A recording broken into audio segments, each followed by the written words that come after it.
the Honest Edit Podcast, unpacking the truth about life's messes, one honest conversation at a time, with your host, Scarlett, the no-fluff, get-it-done mindset coach, and Holly, your go-to for all things practical, balancing chaos with compassion. Welcome back to the Honest Edit. Today we're going to talk about the Great Purge. Yeah, why we're so bad at letting go. We are not great at letting go. We are a society and a culture of consumption and need, have, want. Yes, so it's, and the whole, but what if I need this later? Or what if at one point in a couple of years, this person might need it and I'm going to hang on to it for them. Mm-hmm. Yeah, very kind of you, but also there's a flip side of this. You don't want to overly purge.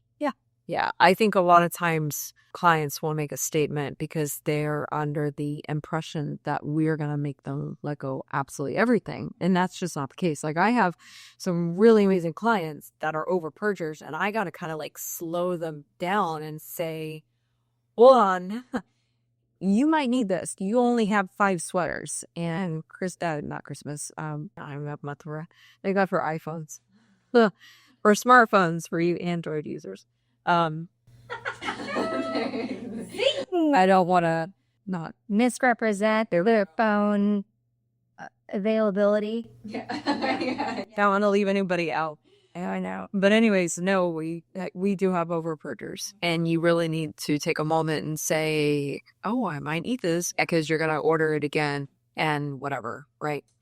And I work with a lot of families, and so I'm dealing a lot with everybody's stuff, everybody's baby clothes and kid art and all of that. And there are so many different ways to deal with that and have a method for it. What I always tell my clients and what I tell myself is that, and I'm reconned this a little bit, if you're keeping something because someone gave it to you and you feel bad about letting it go, like, I don't know, grandma's doilies. She gave them to you to bring you joy. And if they're not bringing you joy and you feel like a hoarder, you feel like, I don't know what to do with these, you don't ever use them, that is not the reason she gave it to you. She gave them to you to make you happy. If they're not making you happy, then you can let it go. Yeah. And we've explored, I feel like some of these purging conversations, it's a little bit like therapy. So we'll sit with it. Some of my other methods are sit with it for like a day or two and see if what it resonates with you. Maybe, Pyle, is it something that you can write down something in your journal about? Or is it something that you can take a picture of and save, like have a scan of it and save it and then let it go?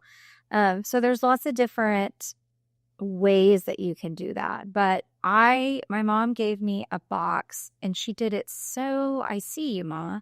She did it so slyly. Harry's a way of giving you your crap. Yeah. That you didn't want in the first place. So she left a box. She came home, brought kiddo home, and she's like, I left a box on your porch of your stuff. And I was like, okay, cool. And I go out there and it's freaking baby clothes.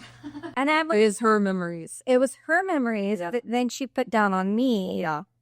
And, she knows that I'm going to go through it and do whatever. So I let it sit there for a day or two. And then I went through it. And there was actually some like really cute vintage, like a Mickey Mouse shirt or whatever. I'm like, okay, maybe one of my girlfriends wants this. So I pulled out what I thought would be cute for another little one. And then I donated the rest. Yeah. I threw some of it away too because nobody needed it. I think we really got into a society where we feel like we have to hold on to things because someone passes away, or we feel like, oh, this is a memory of when we were in this sort of time period or whatever. And it's okay to have memories. And I'm really going to deep dive into my past here, but I lost everything that I owned when I was 20 years old. My apartment burned down. And so and I used to be a person where I really liked to hang on to items. It brought me joy. But that was an eye-opening, unfortunate circumstance for me that kind of set this whole trajectory into how I operate today. That just stuff. A lot of it I don't even really remember because it's been gone for so long. And sure, was there an item or two where I really would have held on to it and it would have been important to me? Absolutely. Obviously, that's what makes it so unfortunate. But at the end of the day, if I look at it in an overall, I'm not dying because I don't have those items. And it's really something that does kind of help me balance out a bit in my life. I'm not saying everybody has to like go through that, but it's just something to kind of think about and be intentional on. In 20 years, am I really going to care? Right. In 30 years, when I pass this to my kid, are they really going to want this? That has been a highlight this year for me. Is I've had more clients than usual that are downsizing, or grandma's moving into their home, or their kids just left and they're empty nesters. I feel like I've had more and more clients, so I've been going through this more often. And also like senior moves, like a family member moving into like assisted living, and like, oh, there's a whole house full of stuff. So when my grandparents passed away on both sides, my grandparents passed away around the same time for my mom and my dad. So we had 2 households, and it was a lot. And so my mom going through that and seeing how hard it was, I think that's why she left me the box. She's like, this is yours. I don't want it in my house. Because she's being very mindful of what she's leaving behind and what I'll have to go through since she had to. So that's been a highlight too. And I've done a few senior moves into assisted living. And I'm not saying that like you don't need everything, but you don't need a lot of the stuff. And so my method is we have a maybe box. We have a box of like, the sun is important to me. And it's just like a homework box. So it just kind of sits there. You look with it for a little bit, like a week or two, like until the next session. And then you decide, yes, I want to keep this. No, I don't. I took pictures of this and I got rid of this, or this is going to go into like the core memory box. And so I think for all of our clients, all of my clients, I have a memory box. Everybody in the house has a memory box. Yes. In my house, we've started a memory box for Matt. And then that also, I feel like the forcing yourself to go through the items, also you'll spark some of that joy again. Yeah. Oh, I remember this card that so-and-so gave me, or this rosebud from my first date, or whatever. And then you're like, maybe I really didn't need to hang on to that. Maybe I can let it go. But I will say set a timer, because a lot of times when we are working with, our clients, or sometimes even for myself, I'll just sit and be like, oh, it's memory time. And then the hours come by. Or when we are in our sessions, we're very, a lot of what we do is time management. And so, we have clients that get super excited about, oh, look at these photos, and oh, this was our trip. And they're literally reminiscing and going down. But I'm going, oh, we need to speed this up a little bit, but definitely be mindful of how long that's taking, because then that could get a little bit overwhelming. You got to get into the snowball effect. And it's like, we don't have the time to go through all of these pictures from graduation right now, but we can put that on in a homework. And I love my sticky notes, so I'll leave a sticky note of like, Monday night you're going to go through this after the kids go to bed. So everyone having a memory box, all of those things are good. You can still keep those things, and that is like deep core memories, right? Like your yearbooks and things like that. But now there's all of the art books out there that you can take pictures of. You can upload. We don't have all the loose freaking artwork, and some of them were just gargantuan. Yeah, what the hell to do with them? But you submit them to a company, and they will print you a book, and then they'll even send you the artwork back. Yep. And so you can keep your core pieces, but like all the other kind of stuff goes in this book. I use the chat books. It's like an app online, and I do that for all of our pictures. So like there's a book for every month, and then every year there's a book, or there's a picture book for like vacations and stuff. And it's just so much easier than having, it's not like I'm printing pictures at CVS all the time. Right. They're all on my phone. Like if Facebook goes down, we're kind of screwed. Yeah, all our photos, or you do that all on a social media form versus in a book or print out photos or whatever. So like kid art, we have we have a box for Max. So he comes home. I actually record him telling us about the art he made that week because that's the most precious, explaining it to us. And then we have a toss and a keep, and then we all go through that again. So I would encourage everyone to have, like, there needs to be a box, especially with kids, that they can put their stuff into. And maybe like at the end of the year over the holidays when you're home, kind of like what we're doing in my house, is we go through those and say, what do we really want to keep and what can we let go here? And that's a lot of like those family memories of what makes me happy, the cards, the little knickknacks and things that you pick up along the way. Oh man, the tchotchkes. Here's the thing about memories too, and we're kind of getting down a memory topic versus purging, but it's all relative anyways. So you don't have to display all of your tchotchkes because then that creates the clutter. And you don't want to get rid of it because it is important to you or whatever, but I would put it on rotation. Yeah, change by season. Absolutely. Kind of like you do your holiday stuff. You don't technically have to have all of these tchotchkes out in one spot because then you can't even appreciate it or enjoy it. Or if people come over and you want them to like see it, they don't even know what to look at because there's just too much. So if you just take some decor bins or tchotchke bins or memory, whatever you want to call it, and just put it on rotation. Yeah, I literally just did that for a client last week because she does have a lot of items and she really truly enjoys them all. She has a story for each and every single one of them that she does share. And I love that. I love how she gets a little twinkle in her eye and she gets so excited. And I go, you know what? Okay, you're not going to purge these items and that's okay. But we can put them in a stored place in a bin where they're safe and they're wrapped up. And we can really quickly identify on what that is. And we'll just do the rotation there. Every quarter or every season or every holiday or every whatever it is. Yeah. That makes sense for you. Bring it back out. And then, you go through and you're kind of restyling. Yeah. I want to know, do you have tchotchkes that you collect? So I literally for myself have a memory bin. And it's from 0 to 40. Because I'm 40. So that's it. That's what I have. And my husband, who's oh so wonderful and I love him dearly, is more of the tchotchkes person. Like they'll go on a trip or a guy's thing or out for the day and they pick up all these little things and they bring it home. They get so excited and they bring home this stuff. My daughter's amazing at purging. She and I have been working on purgings for years, and sometimes she can be that over-purger, and I'm going, oh, we don't really want to buy this again. So I may even put some things to the side, like a bin for her that I know she might need these items later, or maybe she doesn't have an interest in them right now because she was too young or something, and I pull it back out and someone's like, yay! But I'm not really the tchotchkes person. Yeah. I do have a few little things, or I think for me, my thing, because everybody has a thing. I have a thing. Everybody has a thing of robust stuff. I think we've talked about Halloween for me before. We've talked about shoes before. I like entertaining. I love entertaining. And so I tend to buy things for entertaining, or being an interior stylist, I tend to want to change things in my house. And so I hang on to decorative items.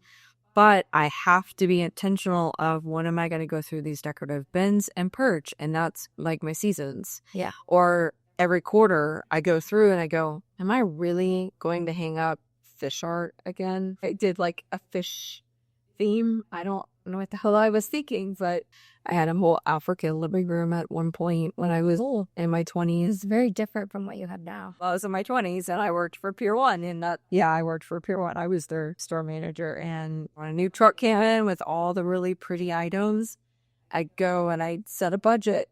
I'm surprised I made any money from that job because I would just spend it on all their crap. And it's really not helpful that I'm an interior stylist, do stuff for clients. And then I'm going, well, I want that in my house and I want to change this. And I have other interior designers as clients and I kind of see where they kind of do the same thing. So I'm not a tchotchkes person. I do have my categories where I do like to hold on to things, but I have to stop and say, all right, it's been 4 months. Am I really going to revisit this African crap again? No. Am I really going to revisit the fish thing? Don't ask. No. So I got to let it go. Yeah. Tchotchkes, no. My husband loves tchotchkes. I do have to figure out creative ways to display the tchotchkes. And being an interior stylist, I'm like, our house is representing the fact that I'm an interior stylist, but then we have the tchotchkes or the Lego things that he's built. And I'm like, okay, how can I make this blend and compromise and work and make it look really cool, but also not cluttery and mindful of, okay, what are we doing with the tchotchkes, and kind of hold him hostage for a little while, and we compromise. Yeah, that's good. The point is we have to work at it. Yeah. Yeah, and maybe since I'm not a tchotchkes person and he is, I still have to work at it because I want to respect what he likes and what he does, and we have to come together. And he also does the same thing for me, and in a way with the interior styling and the over styling, and I want the magazine prettiness and like library bookshelf, but maybe he wants to see more of the personalized. So you have to work at it. Doesn't matter whose house it is. You got to work at it. You got to become creative and you got to be intentional. When my grandmother passed away, she had an entire collection of milk glass. Where the milk would come in the glasses and be delivered, or no, like white glass with like the knobs. It's called milk glass. So there's like vases and plates. Oh, see, you think I would know that? Yeah. So I was really in, and still am, into milk glass. So I would I love going to a vintage store and an antique store. And so I have a milk glass collection that I use that like is displayed. Like I use the vases, I use the stuff at, when we have, and when we're entertaining and things. And then I also have some brass animals. And I have a quite a nice brass animal collection because I'm weird like that. I love it. But what I did this year is I wrote down all of my animals, and then I wrote a little note to each of the special people in my life. When I pass, I want you to have this brass animal, because they all mean something to me, and I think that they're super cute. And so I have them displayed around the house. But I also have like hit a limit of like, okay, they're on here. I don't need any more unless I find like the one that, I've never, and my people listening to this will be like, yeah, Aunt Holly's given me a brass animal before. So anyways, with purging too, I have a couple of things to say. One of the things I was doing the other day was I was going through my closet and I have all these sweaters. Well, we live in North Texas. It's cold for like 2 days out of the year. Most of the time I'm in mom yoga clothes or at clients where I have like my uniform, and I'm not wearing all these sweaters. And honestly, with the hot flashes, I just don't. I've been hanging on to these sweaters. So I have them in my closet, and then I have a bin above, and I'm like, it's time for me to let this go. And so I've come up with a plan with a bunch of my girlfriends. We're going to do a clothes exchange. So we've all purged closets, kids' rooms, all of the stuff. We all have bags and bags and bags, and we're gonna do a night where we come and we can, that's awesome, we can exchange. And so maybe you'll find something new that you like. So we're gonna do that with clothes. You're also gonna do it with home decor. Yes, I'm like you. I have a little space in my office closet that is home decor and tchotchkes that I will move out through the seasons. And I'm like, okay, I haven't used this in a while. So that's a great way to purge and also bring joy to others. Yes. And you just have to be really like disciplined with yourself. Like, I'm taking this out of my house. It's not coming back. We've talked about before the donation bin, the ongoing donation bin sitting by the car. Put donation on it. Just put stuff in there throughout the week, throughout what I actually leave one in my closet because, first of all, with what we do, I don't wear nice crap to work because it just gets freaking ruined. Yeah. We get dirty, clothes rip, like stains, like the pantries, garages, whatever. And so I feel like I'm constantly going through clothes. So I actually have a work section, and then I have my nice stuff that I will actually go and socialize and I don't feel embarrassed about. Actually, this is a work shirt. I have a work section and a mom section. Oh, that's of like a t-shirts, yoga stuff. So it's funny that different people will have different sections. Right. Oh yeah, totally. Yeah, because you're dressing up more than I am. I do like 14 years of fashion, so I love to dress up. That's fun for me. But my clothes get ruined really fast, and so I like to identify in the morning okay, well, I'm not wearing that stuff. I spent some money and some thought into it, but I will wear this stuff, whatever. But anyways, so having a donation bin in the closet, I love. Yes. Because it really works for me. You have a grow into bin as well. Yes. You'll do a lot of hand-me-downs and exchanges with kids' clothes, which is great. When I was pregnant, I bought like new baby clothes thinking that, oh yeah, I'm going to dress them up every day. Yeah, that shit doesn't happen. It's only for photo time or a cute little suit. Like, who's going to do that? Yeah. Especially when they start learning how to eat. And we did baby led weaning where like they just feed themselves and it's just a disaster and there's none. So we have a grow into bin. We have a donation bin. I will take stuff and take them to girlfriends that have kids. Max is kind of the oldest, so I get to do that a lot. But it really feels good to purge. And if you can just set, you're like, oh, I need to attack this space.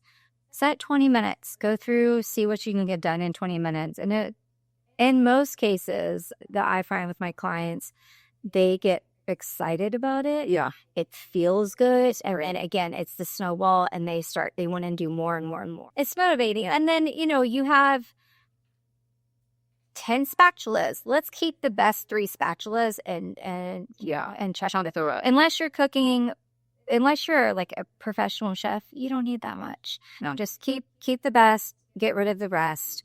And that way your categories things will get smaller and it'll get easier to just live by. And that kind of also is parallel with how you shop. Yes. And that can be a whole another conversation and a whole another episode, because whenever we come in and we really work with clients, sorry, hiccups now, and we get them to where they're organized, they have a system, but then we got to look at habits. Because if you're going out and you're shopping and you're going to Costco and Sam's and you're ordering 20, paper towel rolls, but we only made space for like 8, you really do need to look at how you're operating out of that new system that you create for yourself. And that's the habits and the shopping of what you're bringing in. So it's not always about what you're taking out and what you're being intentional of, like repurposing or whatever, but it's also what you're bringing in on a daily basis. It's great it'll spoil what you just did. Yeah. Yeah. It's great to save the money on the bulk, but if you're going to bring it to the house and you don't have somewhere to put it, it's going to sit by your front door. It's going to make you mad. It's not worth it. And don't feel like if you are, and this comes up in conversation a lot, and then we can kind of bring this to a close, is that clients feel like, oh, I'm going to purge all this stuff and then what? I'm going to need it again, or I'm going to like whatever. And I'm like, well, here's the thing is that you can't find anything right now. Right. And you're over purchasing because you can't find it. And now you have 10 spatulas, or you have 20 packs of AA batteries that you really didn't need, but you need to reset and be mindful of what you're purging. You don't need to overly purge, but you need to give away the items that are broken or that you have no interest in, or you're doing a party with the girls or whatever, and you're exchanging things, and then you can set the intentions. But then out of that habit, it's going to actually save you money, 1, because you know where everything is. Yeah, and 2, you had that major reset. So at that point, you can just work out of that on your habits and be intentional,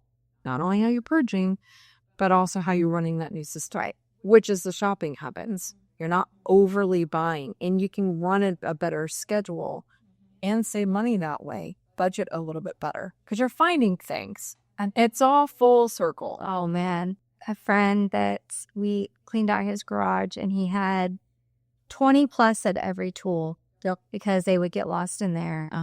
I love you, friend. You're doing great now. But I think we had an estate sale and he made hundreds of dollars on all of the tools that he had bought forever. So yeah, if you have multiples of things, pass on the others. Right. They don't just have to go to some whatever that you don't feel comfortable with. There are so many avenues where where these items are going. And we talked about Amber with as far as like her product stuff, but she's also like my donation queen. She will find a fantastic home for items, and it just like blows my mind. Because for me, I'm focused on so many different other things with the clients. And she comes in and she makes clients feel so comfortable about where these items are going because there's so many people that are in need. Churches, communities, shelters, women's shelters, like all of whatever. Or she just knows people offhand, and she's very good about mental noting, oh, this person needs a car seat.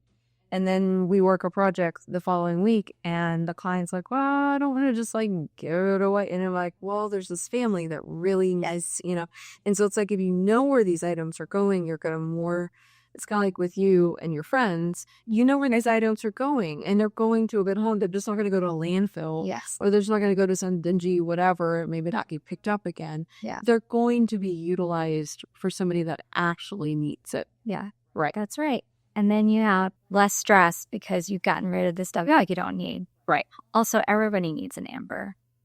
Everybody does. Everybody needs an amber. All right. So our next episode, we are going to be talking about the chaos behind closed doors and what that looks like. So stay tuned. And thanks for being a part of our show. The Honest Edit Podcast.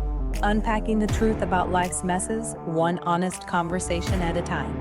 With your host, Scarlett, the no-fluff, get-it-done mindset coach, and Holly, your go-to for all things practical, balancing chaos with compassion.